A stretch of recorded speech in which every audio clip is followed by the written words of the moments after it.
Hello friends, it's the first week of April, first Saturday of April. First weekend of April. So we've celebrated our 1 year here in Mazari already, and as you can see, this is now our house after a year. So nothing else, wala gihapon mi gi-add. So wala mi mga kuan gihapon, mga renovation. So all are just non-permanent fixtures. So change ra. The plan is magpakuan mi pohon, but not really dili kay ko ng renovations kay we realize okay ra man gyud gihap di ay ani ang kuan living space. So this is our with guest setup. So may masud na table. Kung daghan gyud og guest, we could take away this kids space, and unay a new addition nagpalit kog steppers para kuno exercise, but laban lang. So this is our first year. So okay ra gid kay siya na house, guys. This is the Sangya of Mazari Cove. So 92 square meter ni tanan ang whole house. So this is our whole sala. Of course, I'll take you around sa amo asang bedroom, except for the other bedroom where naa ang among kids natulog ang yaya. Okay, so kani gihapon, I think this is new. I forgot if naanip sa previous na kuan. Of course, amo ang mga books. So nako na siyang nakuan na diri among mga photo books na mga dagko. The small photo books, and of course ang ako ang libro. These are my copy. I only want one copy of my first book, When Nothing Feels Right at 35, and then my second book, The Long Way to You. But yeah, I have two copy, and sahay naman gyud mamalit. So diha na okay, and then now I'm going to, so of course this is my favorite space in the house. Among mga pictures cleaned up na sad ni siya na version. My plan is kay dili man na siya permanent, mag change ni siya depending sa season. So right now mag walk through lang niya ako ug unsa ang story ani among mga kuan dira, mga pictures. Okay, now gibutangan na sa husband og ginani kay para dili siya slippery. Of course, anyana the names of the kids. And nasa kani amo ang corner mirror, nice kaayo. And kaning idea sa husband siya na rag here, and then of course the amo ang covers amo ang doors. So this is the Anyana's room, and right now the helper's room, and then natugdira si Anyana, and then this is Onyara's room. So wala pa ni nagamit kay all the kids are staying with us man. So but nana siya ko so guest room pa ni siya, nasa high playroom sa kids. Also storage, napadali ang mga board games sa husband. The idea is kani siyang mga board games manaog ni siya sa ubos para mabutangan ni closet ni Onyara. And wala pa sad siya kanang si pangalan ni pasad siya aircon. Okay raman gid gihapon na wala aircon. And this is it. And nasa diri ako ang kuan ni siya guest room / office kana. So kuan ba kay wala pa gid magipang add, everything here is dili pa gid siya permanent. Pero basit mga permanent. So this is the view of Onyara's room, guest room. So soon sa next na mo update base nanay kuan dira nanay mga butang-butang, hopefully. And then this is the wala pa gid mi kuan silingan. So kanang napan mi silingan jud duha ka house diri. So I'm not sure when sila magpatukod, but napanay duha ka houses dira. So probably on our next siguro mga in a few years mabutangan na diha. So that's the view, makita sa nice ka siyang view, guys. So of course na dinhi na ang kuan sa mga kids, the mini library nga gubot jud. Pasensya na sa mga kagubot din he. And then this one is our kuan, dili na magbutang ang mga documents.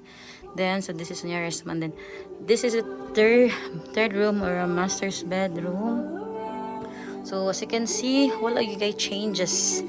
Kuan ra gyud, oh, everything here is kuan pa kanang pwede pa gyud among plan is buhatan ni diri gyud og kanang closed bitaw na closet para limpyo tan-awon kay karon kay makita pa gyud tanan is kuan. And ideally among house kay ani gyud ni siya na kanang saput siguro kay everything is open kaning everyday gyud sa puton ko kung di ko manglimpyo or kanang kuan. So inani gyud ni siya. This is not kuan everyday kay magsipok akong ulo guys kung kuan kay murag sipok sa kung gubot na gali ni usahay kay kuan kanang manguan pagig ko mangusi. So this is our CR, the second floor CR. So wala pa gid, wala may gipang-add. So everything is totally limpyo pa gid na siya. So that's ang view sa diri pa namang view sa among diri among storage niya. View. Of course ang view din to. Wow, makita ang dagat. Di na lang ko muna dito sa balcony kay same raman.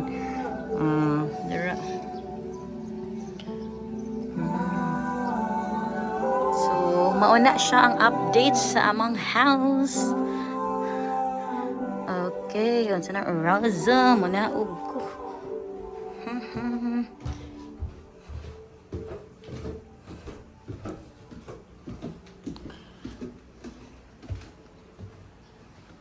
Nakasud na mo sa among balay.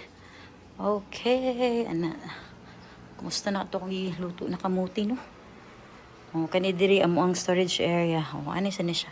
Storage area ni siya no, pero kung maggubot sagig kay ni siya nga wala ni space diri sa puton pong ko. So gubot ni siya pero there are days na grabe gid siya kagubot. So okay na ni siya naggubot. And these are among gibutang among mga storage.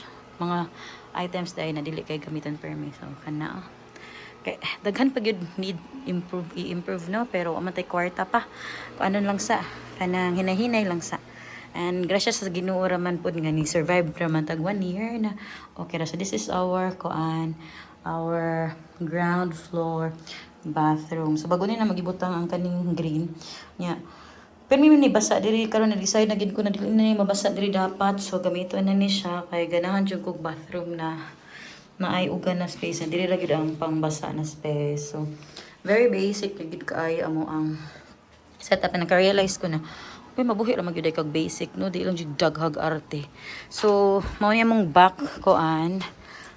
Ideally mao to na imong buhaton nga extension i-close siya para diri na amo ang kitchen para mud na ibada kong space, pero okay raman. Nya ang kanilang dinhi kay gi bungkal ni siya kay nag-clog, so tibasunon pa, so wala pa na magipa-change. Kana. So yeah, ikuan lang sa tour sa tamo dinhi. So, mo ni among garden, buhi pagamay. Ano nga man na bang garden? Actually, ang amo ang lot ra gyud, kutob ra gyud aning kamunggay. Kaning kamunggay until straight din to. So, kana dira extension sa amo anang silingan nya. Ako lang gilimpyuhan og apil kay kuan kanang kung maduol na siya kay namoy mga snakes diri. So, amo nang gilimpyuhan ginapamintin lang gyud ni nako sa ako ang helper usahay sad ako para clean ba. So dili niya mo kaning diri ra mi kutob. Actually diri ra kutob kani dinhi, diri ra mo kani dinhi. So nagulat mi na makabutang among silingan kay para amo na siyang iano dinhi kana straight dito sa kamunggay para amo siyang makuan mapag-gate. So single attachment ang house. So ideally kung makabuild na mong silingan dinhi, ang amo na lang i-need is dinhi na lang sa atubangan. But nakuyawan magud mi ko ipa-close na mo ba basin dili mo kuan sa ilaha. So better open la lang sa until makabuild silang house. So kana and need lang gid siya i-clean up per me kay grabe dali ra kay mulabong ang kaning mga kuan, ang mga unsa ni mga grass, dagtaas na sad. So kani amo na lang gid siyang permi limpyuhan. Hopefully makabuild na magampok ko na magka-build na gid among tapad kay para kuan kanang gamay na lang amo ang limpyuhanan. Og makabuhat na sa may gate. And also my favorite part ako ang Akong golden grass, char. Ko ang golden duranta di ay kuan ni siya gipatanom ni nako pag um a week na mo dinhi. So mga 1 year na ni siya, dako na siya actually. So magpabutang sad ko didto unta didto sa tapad ba kay kuan pero wala pa man, unya na lang. Luoy no motoy maday siya. And then kani among ukarya, this is a gift from my first inanak sa kasal, ay one and only inanak sa kasal pa di ay. Thank you Charina. Dako na siya. Dako na gyud siya. So karon pa ko karon pa ko nagka-time og house update. But yeah, nasa day update. So nanay ko gibatangan jud nanay may ilhanan sa mga house. Oh, there. Holy Residence M70 Masari Drive. So ano lang. Of course the CCTV all around the house, nag CCTV and inside and everything. So I think mauro man siguro na.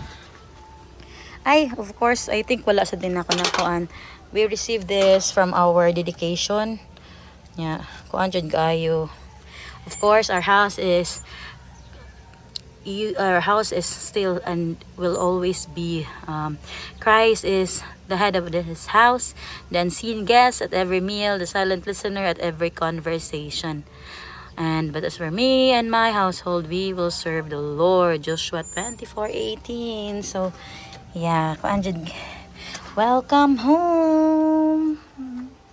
Thank you.